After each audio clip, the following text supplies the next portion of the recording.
I guess we're live. Hi guys, welcome to the Point Spread live stream.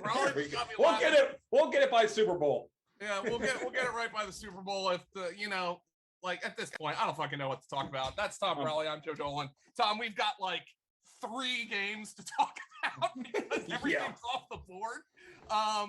Guys, I don't know what the hell's going on. I don't think the NFL knows what's going on. And at this point, here's what my guess is going to happen. Eventually, the NFL is going to flat out ignore the virus for vaccinated players. That's what's going to happen. And asymptomatic, vaccinated and asymptomatic. This was not the week. Here's my question, Tom. Yes. These games moved to Tuesday because of COVID. What happens if, I know where you're going other team starts testing positive? Exactly. Yeah, exactly. What if the Eagles start to, rip through their building here? It's a slippery slope here. Mark Davis is he should be sick of it. His team's in a playoff race. Yeah, they got screwed last year too. If I remember, didn't they play they lost their entire offensive line and the game got moved up. It was a primetime game and they moved it up earlier in the day and they still made them play. So. The Raiders fans are not happy with everything that's going on with the league this year here. Well, Tom, let's just get going here because I'm going to see Eric Church tonight, and I think having COVID is a prerequisite for that concert. So I might as well just get it out of the way. Let's go. I got my booster shot, so I got it 3 weeks ago, so I feel like you look like you're ready to go to an Eric Church concert with your flannel on there. I tried to pull it off, but I got the hat. I got the snapback hat, which for anybody's watching, we got I got the Christmas fedora on here. I'm going to a Christmas party right after this. Yeah. So. Should I go with Tom? Now this would be more propose for an Eric Church. I think you got to go Evan Williams. But you're going to sell the advertising. You're going to sell some. There's going to be some babes at an Eric Church concert. That's a hot looking hat. I mean, you might sell a subscription or two by using that. And so anyway, that's what's going on here. Anyway, let's get to it. We've got multiple games that are not even on the board, Tom. I'm guessing there's going to be plenty of games that don't have props up. We're going to fire through this. Saturday is now a single header. Fortunately, it doesn't really seem to be affected by COVID, and it's a great game. Patriots at the Colts. The Colts are laying 2 at home, 45 the total. No Damian Harris in this game. Yeah, I'm on the Colts side on this. -2.5. It's out there as well. -2 over at DraftKings. That's the shortest line if you're looking to bet the Colts. I kind of like the total too over as well. I think this is going to be a little bit of a shootout here. I think it's going to be a good game. Maybe not like what we saw last night. Not that much scoring, but I think these two offenses could put up some potentially some points here. So I grabbed the Jonathan Taylor over 90.5 rushing yards. I think that one's I gave that out Wednesday night, I think, when I put up the Thursday props. So it's gotten a little bit of action here. I think it's up to 95.5, at least when I was looking earlier this afternoon. And I grabbed the T.Y. Hilton as well under his prop, under 29.5. Pretty tough Patriots secondary here. Not expect, he's been just a part-time player here all season too. So, I grabbed the under on the 29.5 there. I think it's floating around 28.5 now. Hey, Ben, mute your shit. I'm hearing an echo. All right. All right, there we go. Yeah, so the under on the T.Y. Hilton. By the way, T.Y. Hilton said he's never seen a game where Bill Belichick did double team him. I think this is probably going to be the first one.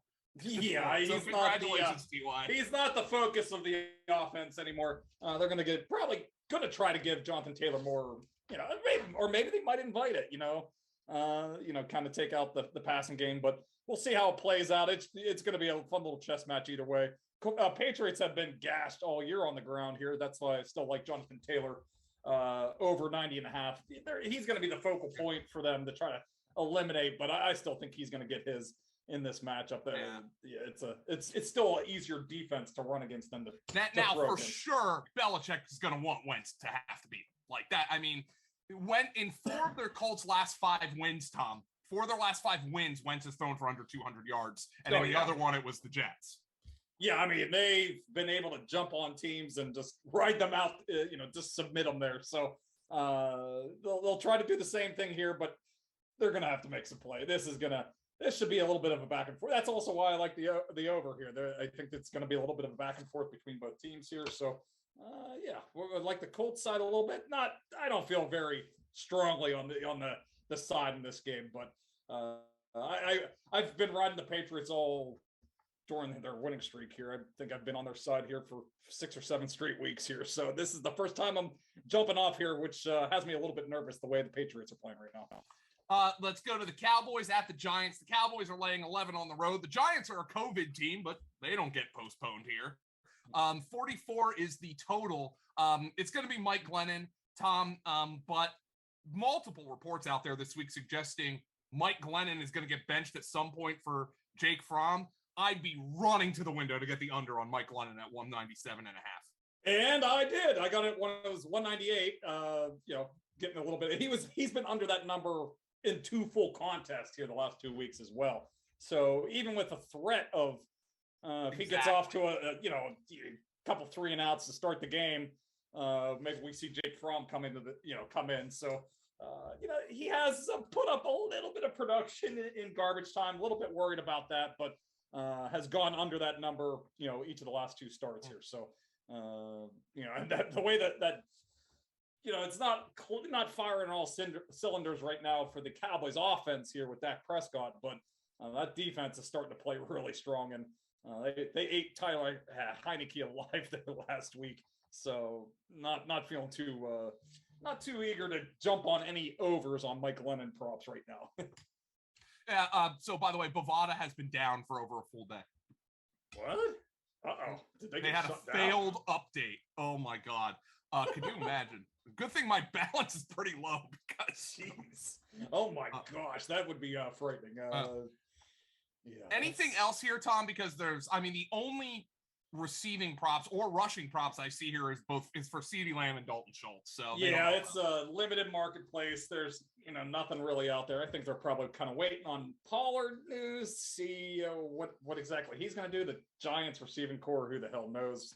Who's in and out of the lineup. Kadarius Toney is on the COVID list, so you think he might be out, but with the new, the laxer, you only need to get 1 negative test instead of 2 now. So, some of these guys have a chance to come back. So not a full, market out there for their player props in that game.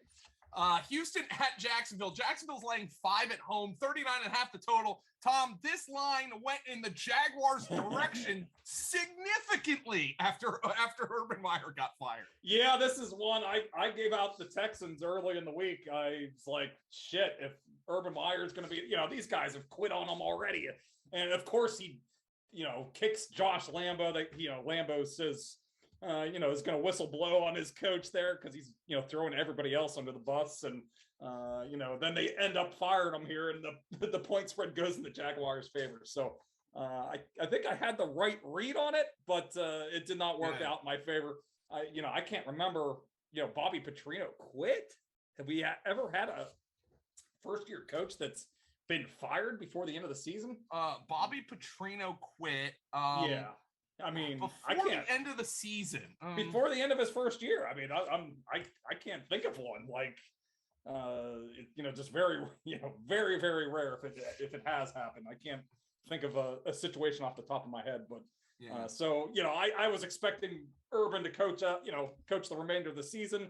I thought that spread would get under a field goal. I think Davis Mills is, playing reasonably well here. I still like the Texans side at +5 here. I think it's a matchup. I think Davis Mills is playing better than Trevor Lawrence right now, but we'll see. And maybe it all changes this week. Maybe there's some sort of a plan now with Darrell Bevell kind of running the show here. I did think about maybe some Marvin Jones props. I think he'll get more involved there. Yeah, that's the thing. I can't. Look at how juiced the James Robinson props are. Oh my God, Joe! I wanted to bet the under, but I was going back and looking through the Texans game logs, and Jesus Christ, a couple of weeks ago they made Tevin Coleman look like a living running back. So 86.5. I know there's no Carlos Hyde as well, so I couldn't believe how high that number was, though. I might go back and reconsider it, but maybe it's just one of those just to stay away with how bad the Texans defense is playing right now. Yeah, anything else you liked here? You said the Marvin Jones, but it is still hard to get to the window. This is still a bad football team. No, and his numbers were a little higher than I was hoping for as well. The one I did like, Nico Collins, over 30.5 receiving yards. They kind of made him, they kind of went with a three-man, their core there was Chris Conley, Brandon Cooks, and Nico Collins is basically their big three there. And why not? He's a rookie. It's just like the Davis Mills situation. Get him out there, give him a chance, and I think he gets the easier match up here. I think he's going to see a lot of Tyson Campbell on the outside. So, maybe he's a ascending player here. It's not a huge number, and he gets a very, relatively easy match up here against Tyson Campbell here. Tennessee at Pittsburgh. Pittsburgh laying 1 at home, 43.5 the total in Pittsburgh, Tom. What's your read on this situation? Tennessee's still pretty shorthanded. Yeah, Tennessee,